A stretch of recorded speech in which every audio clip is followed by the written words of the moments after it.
Assalamualaikum warahmatullahi wabarakatuh dan salam sejahtera. Jadi ini chapter yang terakhir untuk semester ni bagi student financial management. Chapter 5 iaitu capital budgeting. So dalam chapter ni ada 3 learning objective yang student perlu dapatkan at the end of the lesson. Yang pertamanya adalah memahami konsep capital budgeting dan kenapa ia penting. Yang kedua, student boleh differentiate between independent projects and mutually exclusive projects. Dan yang ketiga, student perlulah able untuk calculate, interpret and also evaluate 4 jenis capital budgeting techniques, which is yang pertama adalah payback period, teknik yang kedua adalah net present value, teknik yang ketiga adalah internal rate of return ataupun IRR, dan akhir sekali adalah profitability index. So basically for this chapter, the 3 most important is payback period, this one, net present value, and also profitability index. Okay, now we want to know what is capital budgeting. Secara definisinya, capital budgeting is a process of evaluating and selecting. Kita menilai dan memilih long-term investment that in line with goal of a firm. Jadi dalam chapter 1 kita belajar bahawa goal of a firm is to maximize shareholders' values. Shareholders' values. Okay, jadi dalam chapter capital budgeting ni adalah bila finance manager nak membuat investment, dia nak laburkan duit dia dalam apa-apa projek, dia kena evaluate dulu projek tu sama ada dia memberi manfaat ke tak kepada syarikat. Dan biasanya projek tu sama ada 1 atau 2 projek yang dipilih, dia kena select whether the project, which project will actually give more benefit to the company. Okay, kemudian capital investment adalah modal, modal pelaburan. Business make capital investment by putting initial cash outlay, modal awal dia, modal awal. Dia kena keluarkan modal lah nak buat projek, in expectation of future benefit, dengan harapan bahawa pada masa hadapan dengan projek tersebut dia akan dapat inflow, cash masuk. Business has to choose one investment that give the best return. Jadi capital budgeting ni dia provide cara macam mana business people want to choose the investment. Apa yang termasuk dalam capital budgeting ni? Apa yang perlu dilakukan? Yang pertamanya adalah evaluate project proposal. Proposal tu bagus ke tak bagus. Yang kedua, estimate and evaluating incremental cash flow for each proposal. Of course, setiap projek tu dia ada expectation of berapa banyak duit yang akan masuk selepas dia mulakan projek tersebut. Ada projek yang boleh memberikan cash flow yang sama setiap tahun. Ada projek yang setiap tahun berbeza-beza cash flow-nya. Dan yang ketiga, select proposal that maximize return. Setelah kita membuat calculation, berdasarkan kepada teknik-teknik tertentu, businesses perlu memilih proposal mana yang paling terbaik. Kenapa capital budgeting ni sangat penting? Yang pertamanya adalah kerana dia memerlukan huge of investment. Dia memerlukan pelaburan yang besar. Biasanya ia melibatkan pelaburan jangka panjang. Dan disebabkan oleh syarikat ni, dia hanya ada modal yang limited. Kalau sekata dia ada 500,000, bila 500,000 itu digunakan, dia tak boleh dah nak melaburkan pada tempat lain. Jadi dia kena pastikan bahawa pelaburan yang dia ambil itu akan mendatangkan pulangan yang sangat baik. Ya. Yang kedua adalah kerana pelaburan itu bersifat long term, jangka panjang. Jadi apa-apa keputusan yang perlu dibuat perlu memikirkan macam mana kesan dia pada masa panjang. Jadi dia melibatkan risiko dalam financial lah. Ya. Yang ketiga, irreversible. Once the decision is made, dia tak boleh nak corner balik. Ya, dia tak boleh nak turn around and choose different proposal. Dan yang keempat, long term effect. Ya, capital budgeting boleh reduce cost dan increase revenue in the future. Tapi kalau keputusan itu tidak dibuat dengan menggunakan cara yang betul, sebaliknya akan berlaku. Ya. Okey, sekarang kita tengok apakah dia jenis-jenis capital budgeting yang boleh dibuat oleh syarikat. Ya, ada 4 jenis teknik yang biasanya digunakan. Ya, yang pertamanya adalah payback period. Ya, payback period ni adalah berapa tempoh masa, ya, masa yang diperlukan untuk balik modal. Okey, jadi dia keluarkan katakanlah modal asal dia 100,000. Ya, untuk buat projek tersebut. Okey, kemudian tahun pertama dia dapat X amount. Tahun kedua dia dapat X amount. Ya, tahun ketiga dia dapat X amount. Jadi bila kita totalkan pulangan yang dia terima pada selepas dia buat projek ni, kita tengok berapa lama dia ambil masa untuk dapat balik modal dia 100,000 ni. Ya. Jadi payback period ini adalah di mana tahun dia dapat break even point. Teknik yang kedua adalah menggunakan net present value. Jadi ini adalah revision kepada apa yang kita belajar pada chapter 4, iaitu time value of money, ya, net present value. Tetapi net present value ini adalah apabila present value of cash inflow adalah duit masuk, dan present value of cash outflow. Maksudnya adalah PV cash inflow tolak PV cash outflow, dapatlah NPV, net present value.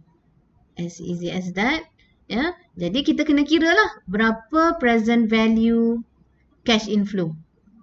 Maksudnya kalau ada pembayaran sebanyak 4 tahun, ya, kita kira berapa present value untuk cash inflow ini dan berapa present value cash outflow. Of course ni pada time zero kan, investment asal.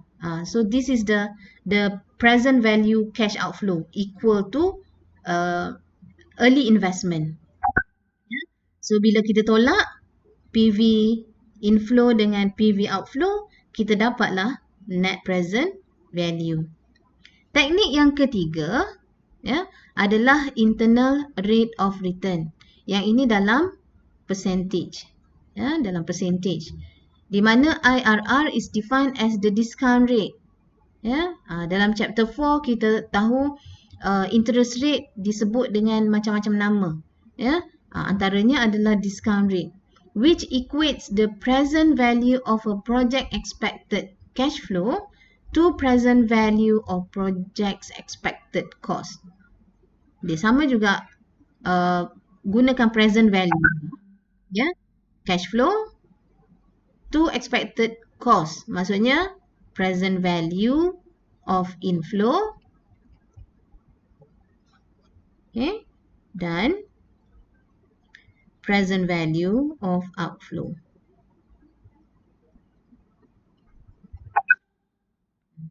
Tapi kita nak cari berapa interest rate dia ni. ketika PV inflow sama dengan PV outflow. Maksudnya dalam kes ni, kita nak tahu pada interest rate berapakah ya, PV inflow ni sama dengan PV outflow. Jadi this one IRR calculation ni a bit tricky, but you just have to understand how we are going to do it. Ya. Dan teknik yang keempat adalah profitability index, di mana profitability index is the present value of future net cash flow over the initial outlay, which means this PV inflow divided by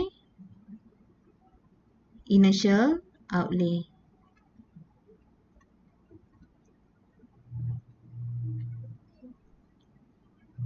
Maksudnya PV inflow, ya, PV inflow ni bahagi saja dengan berapa modal asal. Ya. Okey, seterusnya. Untuk kita nak membuat selection untuk memilih projek mana yang harus dipilih, dia ada dua jenis projek. Ya. Yang pertamanya adalah independent project. Okey. Dan yang kedua adalah mutually exclusive project. So decision kita adalah berdasarkan kepada macam mana jenis projek tersebut. Ya. Kalau independent project adalah di mana project cash flows are unrelated to one another. Ya. Cash flow tu tak ada kaitan antara satu sama lain. Dia mempunyai skop yang berbeza. Jadi accepting or rejecting satu project, ya, accepting or rejecting one project does not change the desirability of other project. Macam mana tu? Contoh, satu company ni projek A dia nak beli mesin untuk kilang dia, untuk tambahkan seal. Dan pada masa yang sama, dia juga nak beli komputer untuk office dia, untuk management efficiency. Jadi, dia boleh lakukan kedua-dua projek ni pada masa yang sama. Ya, dia accepting projek A, tak semestinya dia kena reject projek B. Ya, kerana dia punya purpose for different purposes. Satu untuk kilang, satu untuk office. Ya, dia tidak konflik. Manakala kalau mutually exclusive project pula adalah projects that compete with one another. Dia saling berkait. Jadi kalau misalnya kata ambil dua-dua projek itu adalah satu yang tak masuk akal. Ya, the acceptance of one project eliminates consideration all other projects that serve similar function. Contoh, ya, company ni dia nak increasekan production dia. Dia ada dua option. Ya, yang pertamanya projek A sama ada dia besarkan kilang dia, ataupun cara yang kedua adalah dia beli bisnes orang lain. Ya, ataupun dia subcontract. Ya, jadi kalau sekata dia ambil projek A, dia projek B jadi dah tak relevan. Ya, dia tak boleh ambil kedua-dua projek. Itu yang dimasukkan mutually exclusive project. Ya. Okey, untuk memberi contoh kepada keempat-empat teknik ni, ya, kita ambil projek ni under consideration. Ya, Bina Steel Company ni sebagai contoh untuk mengira setiap teknik dalam capital budgeting. Ya. Bina Steel Company metal fabricator currently considering two projects as below. Which project should be selected if using the following technique? Ya, kalau kira menggunakan payback period, projek mana yang akan pilih?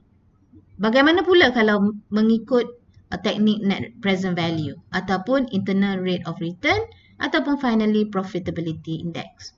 Okey, dan ini adalah cash flow. bagi Bina Steel Company, di mana tahun kosong adalah modal awal. Ya, modal awal. Yang dipanggil juga initial outlay. Ya, initial outlay. Dia boleh jadi negatif. Ya, maksudnya dalam soalan dia akan ditulis negatif 170 ke ataupun 170 macam ni ke, ataupun boleh jadi dia hanya letak 170,000 saja, positif. Ya, tapi kena faham bahawa initial outlay adalah wang keluar. Ya, ni adalah outflow. Cash outflow. Jadi dia adalah expenses, duit yang dikeluarkan. Ya. Jadi projek A dengan projek B, dia punya modal asalnya sama. Dua-dua memakan belanja sebanyak 170,000.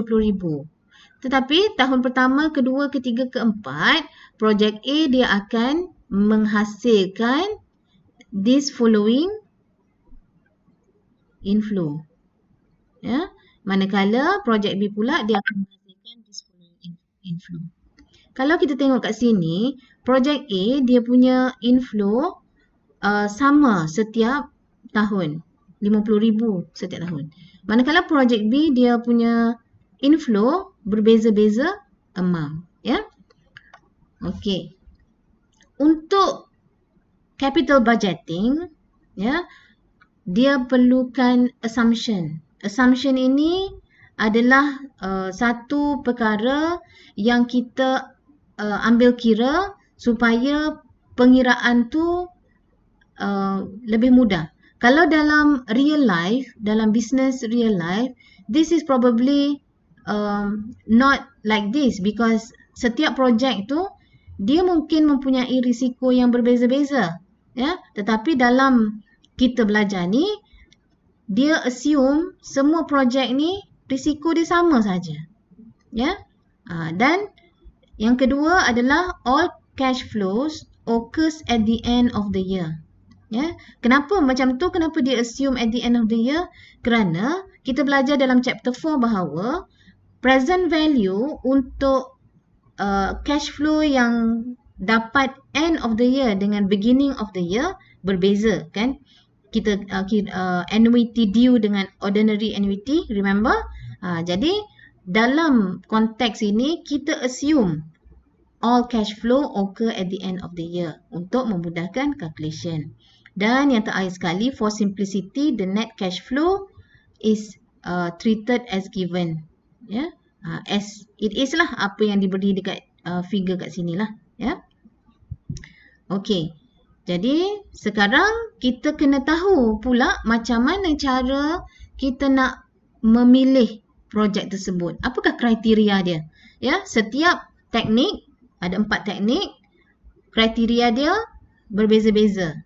Kalau payback period untuk independent projects, di mana dua-dua projek boleh pilih. Jadi pilih projek yang payback period dia is less than the maximum acceptable period. Sebagai contoh, syarikat memerlukan projek yang boleh balik modal dalam masa tempoh 4 tahun. Ya. Jadi dia kena pilih projek yang boleh balik modal 4 tahun dan kurang lah. Ya. Kalau mutually exclusive project pula, accept project that has lesser payback period. Contoh, project A balik modal 3 tahun. Project B balik modal 4 tahun. Jadi kena pilih yang mana? Of course lah kita pilih project A di mana dia balik modal lebih awal. Okay. Kemudian teknik yang kedua, net present value. Ya.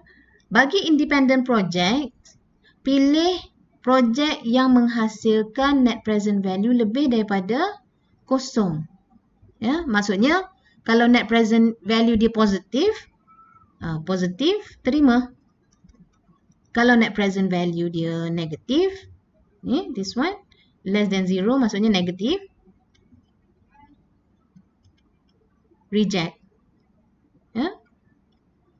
Bagi mutually exclusive project pula, pilih projek yang mempunyai NPV yang paling tinggi. Ya. Kalau A, NPV dia 10,000. B, NPV dia adalah 9,000. Jadi pilih A. NPV dia lebih tinggi. Ya. Tapi kalau NPV sama dengan kosong, indifferent, maksudnya dia sama. Sama je. Ya. Kemudian yang ketiga, internal rate of return. Basically you don't have to calculate this one. You just have to understand. Independent project, accept project when IRR higher than cost of capital. Ya. Dan bagi mutually exclusive project, accept project with highest IRR and above cost of capital. Dan yang terakhir sekali, profitability index for independent project, choose PI greater than 1. Ya. Dan for mutually exclusive project, choose project with higher profitability index. Ya, mana-mana yang lebih tinggi, pilih project yang tu. Okay. Jadi teknik yang pertama, payback period, di mana kalam sekata equal cash flow, ini adalah formula dia. Maksudnya initial outlay, modal asal, ya, modal awal, bahagi dengan berapa yang dia dapat setiap tahun. Ya, kalau dalam kes pertama dia dapat 50,000 setiap tahun kan. Ya, modal awal dia adalah 170,000. Jadi 170,000 bahagi 50,000, so dapatlah berapa tahun dia dapat balik modal. Tetapi project B pula dia unequal cash flow. Ya. Di mana formula dia adalah number of years before full recovery. Ya. Berapa tahun yang cash flow itu hampir settle off. Ya, hampir settle off, campur dengan cumulative cash inflow before recovery. Ya. Maksudnya bila kita campur inflow tahun pertama, ya, inflow tahun kedua, campur inflow tahun ketiga, ya, berapa amount dia kat situ, ya, X, bahagi dengan cash inflow during the full recovery year. Okey, yang ni nak bagi contoh lebih mudah nampak lah, ya. Okey, ini macam mana kita nak calculate payback period? Dengan menggunakan contoh yang ni tadi. Okey, ini contoh projek. Ini macam mana kita nak calculate payback period. Ya, Bina Steel Company cash flow. Projek A modal asal dia adalah 170,000. Projek B pun sama. Okey, ini adalah maklumat yang diberi. Inflow pada tahun yang berikut. Dan ini adalah inflow bagi projek B. Jadi macam mana kita nak tahu payback period untuk projek A equal cash flow adalah initial outlay bahagi dengan jumlah cash inflow. Sebab dia sama kan? Amount dia sama semua. Jadi bahagi saja 170,000 bahagi dengan 50,000 dapat 3.4 tahun.